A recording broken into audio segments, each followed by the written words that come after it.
তারেক রহমানের ময়মনসিংহ সফর নিয়ে আরো জানাতে যোগ দিচ্ছেন সহকর্মী জাহানারা পারভীন। জাহানারা পারভীন, এই মুহূর্তে আপনি জনসভার প্রস্তুতি কেমন দেখছেন? নিরাপত্তা ব্যবস্থাই বা কেমন রয়েছে এবং আজকে আর কি কি কর্মসূচি রয়েছে তারেক রহমানের? তারেক রহমানের ময়মনসিংহ আসা উপলক্ষে শহরের এই যেখানে সার্কিট হাউস মাঠে যে মঞ্চ করা হয়েছে, এই মাঠের চারপাশে নিরাপত্তা জোরদার করা হয়েছে এবং সব ধরনের পুলিশ, র্যাব, সবাই, বিজিবি সহ ডিবি সবাই আসলে সতর্ক অবস্থানে রয়েছেন যেন শান্তিপূর্ণভাবে এই সমাবেশটি শেষ হয়।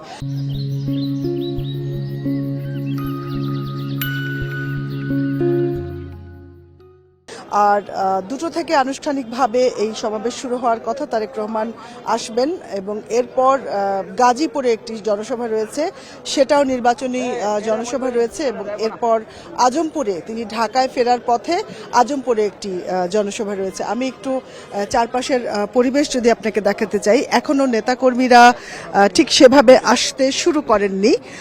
মাঠ বলা চলে ফাঁকা রয়েছে। এই যে সার্কিট হাউস মাঠ, ময়মনসিংহের সার্কিট হাউস মাঠ অনেক বড় এবং দুপাশে আপনারা যেই জায়গাটুকু সামনে দেখতে পাচ্ছেন ক্যামেরায়, পেছনে এর চেয়েও বড় অংশ রয়েছে এবং এখানকার যে আয়োজকরা তারা আশা করছেন কানায় কানায় মাঠ ভরে যাবে তারেক রহমানের আসার আগেই এবং 8 লাখ লোকের সমাগম হবে, এরকম প্রস্তুতি নেওয়া হয়েছে।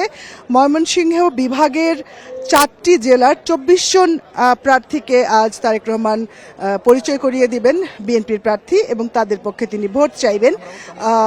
আশেপাশের এলাকাগুলো থেকে বিএনপি নেতাকর্মীরা, জোটের নেতাকর্মীরা এসছেন এবং আসলে এখনো আনুষ্ঠানিকভাবে যেহেতু শুরু হয়নি, তারা আশেপাশে অবস্থান করছেন।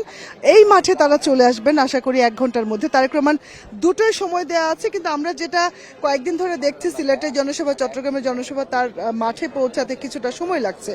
আর তারেক রহমান এখান থেকে শেষ করে যাবেন গাজীপুরে, কারণ একদিনের আজকে সফর, এই নির্বাচনী সফর আজকে একদিনের।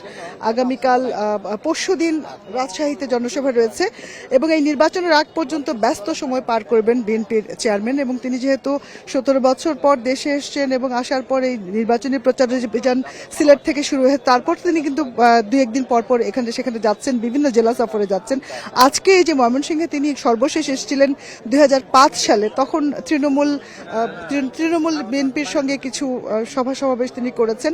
সেই সময়ের যে আশা, তারপর তার বিদেশ চলে যাওয়া এবং 17 বছর বিদেশে লন্ডনে থাকার পর এখন তিনি ময়মনসিংহ আসছেন প্রায় 2 দশক পর এবং এখানকার নেতাকর্মীরা খুবই উচ্ছ্বসিত এবং তারা দীর্ঘদিন পর দলের চেয়ারম্যানকে দেখতে পাবেন, তার কথা শুনবেন এবং এখন যেহেতু নির্বাচনের প্রতিশ্রুতি তিনি দেবেন। 24 জন প্রার্থীকে এই 4 জেলার, ময়মনসিংহ বিভাগের 4 জেলার 24 জন প্রার্থীকে তারেক রহমান আজ পরিচয় করিয়ে দিবেন ভোটারদের সঙ্গে, এখানকার যে নেতাকর্মী তাদের সঙ্গে, এবং সবাই আসলে অপেক্ষা করছেন জনসভা কখন আনুষ্ঠানিকভাবে শুরু হবে তার জন্য। তারেক রহমানের ময়মনসিংহ সফর নিয়ে জানাচ্ছিলেন সহকর্মী জাহানারা পারভীন।